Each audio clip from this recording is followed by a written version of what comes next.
مسلمان سائنسدانوں کے کارنامے ان کی ایجادات کے حیرت انگیز شاہکار۔ کیسے مسلمان سائنسدانوں کو کتابوں سے اور ہمارے دماغوں سے غائب کیا۔ اعوذ باللہ من الشیطان الرجیم، بسم اللہ الرحمن الرحیم۔ السلام علیکم ڈیپ نالج فیکٹ کے معزز سامعین، آپ کو یہ سن کر حیرت ہوگی کہ مسلمان ایک دور میں پوری دنیا کے بادشاہ تھے۔ وہ دنیاوی، دینی، سائنسی علوم کی چوٹیوں پر فائز تھے۔ یورپ اور عیسائیت کہیں دور دور تک نظر نہیں آتی تھیں، لیکن وقت نے ایک بار پھر پلٹا کھایا اور کہانی کا رخ اور عنوان دونوں کو بدل دیا۔ ہر عروج کو زوال ہے۔ ناظرین کرام، 400 سے 1200 تک کے زمانے میں یورپ کو ڈارک ایجز یعنی تاریخ دور کہا جاتا تھا۔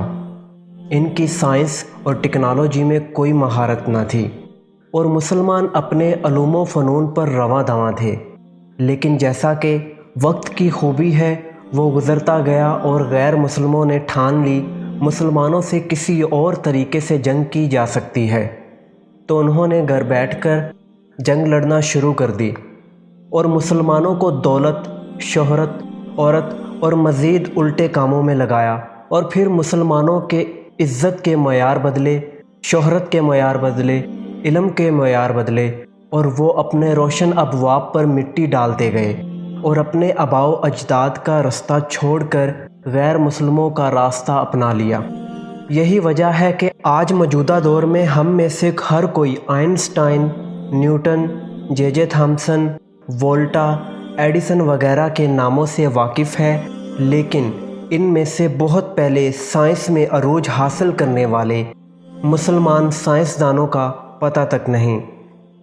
یہ ایک سوچی سمجھی سازش کے تحت ہوا ہے۔ آپ اپنی کتابیں ہی ورق گردانے کے آپ کو سوائے غیر مسلموں کے ناموں کے کچھ نظر نہیں آئے گا۔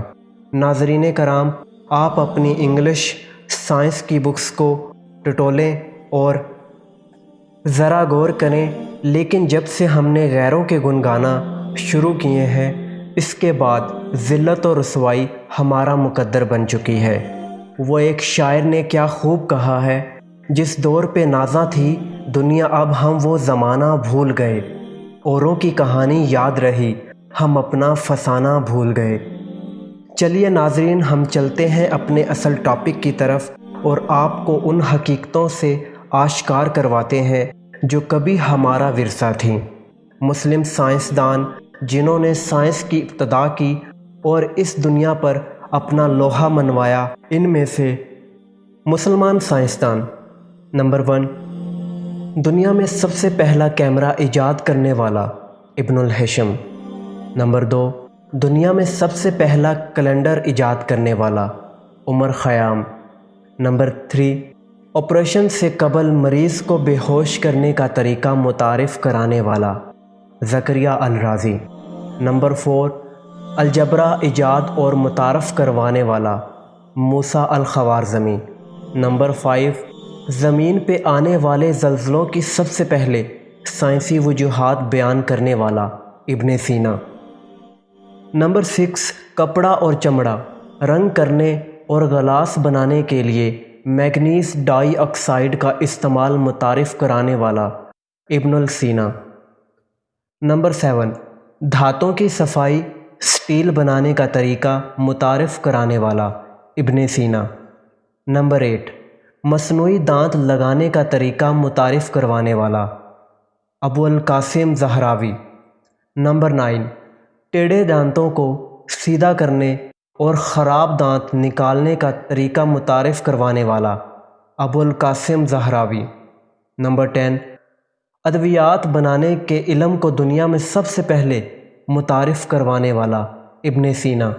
نمبر 11، کشش ثقل کی درست پیمائش کا طریقہ متعارف کرانے والا عمر خیام۔ نمبر 12، آنکھ، ناک، کان اور پتے کا آپریشن سے علاج متعارف کروانے والا ابو القاسم زہراوی۔ نمبر 13، سرجری کے لیے استعمال ہونے والے 3 اہم ترین آلات متعارف کرانے والا ابو القاسم زہراوی۔ نمبر 13، علم اعداد اور جدید ریاضی کی بنیاد رکھنے والا یعقوب الکندی۔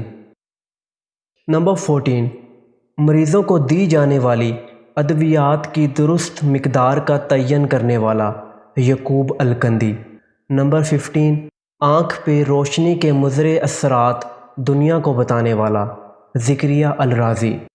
نمبر 16، روشنی کی رفتار کا آواز کی رفتار سے تیز انکشاف کرنے والا البیرونی۔ نمبر 17، زمین، چاند اور سیاروں کی حرکات اور خصوصیات سے دنیا کو روشناس کروانے والا البیرونی۔ نمبر 18، قطب شمالی اور قطب جنوبی کی سمت کا تعین کرنے کے 7 طریقے بتانے والا البیرونی۔ نمبر 19، علم ارضیات میں مغرب والوں کی زبان سے بابائے ارضیات کہلائے جانے والا Ibn Sina. Number 20، hydrochloric acid, nitric acid اور سفید سیسا بنانے کے طریقے بیان کرنے والا ابن سینا۔ نمبر 21، کیمیکلز بنانے اور ایجاد کرنے میں بابائے کیمیا کہلائے جانے والا ابن سینا۔ نمبر 22، روشنی کے انعکاس اور بصارت میں ریٹینا کا مرکزی کردار متعارف کرانے والا ابن الہشم۔ نمبر 23، سیاروں کی حرکات کا درست تعین کرنے والا نصیر الدین طوسی۔ ناظرین کرام، یہ ہے ہمارے اجداد۔ نہ دھرتی نے ایسے پیدا کیے، نہ انسانیت دوبارہ ایسا عروج دیکھے گی، لیکن ہماری نسلوں نے انہیں صرف دیواروں کے پیچھے چھپا دیا ہے۔ اللہ تعالی ہمیں ہدایت دے اور ہمیں دوبارہ عروج بخشے۔ ناظرین کرام، اس ویڈیو میں جو بھی اچھی باتیں یا اچھی کوئی خوبی ہے وہ اللہ تعالیٰ کی طرف سے ہے، اور کوئی خامی ہے تو وہ ہماری طرف سے ہے۔ مزید انفارمیٹیو اور اچھی ویڈیوز دیکھنے کے لیے ہمارے ساتھ جڑے رہیے، ہمارے چینل کو وزٹ کریے۔ ہماری ویڈیوز اگر آپ کو اچھی لگتی ہیں تو لائک کیجئے، شیئر کیجئے اور ہمارے چینل کو لازمی سبسکرائب کیجئے۔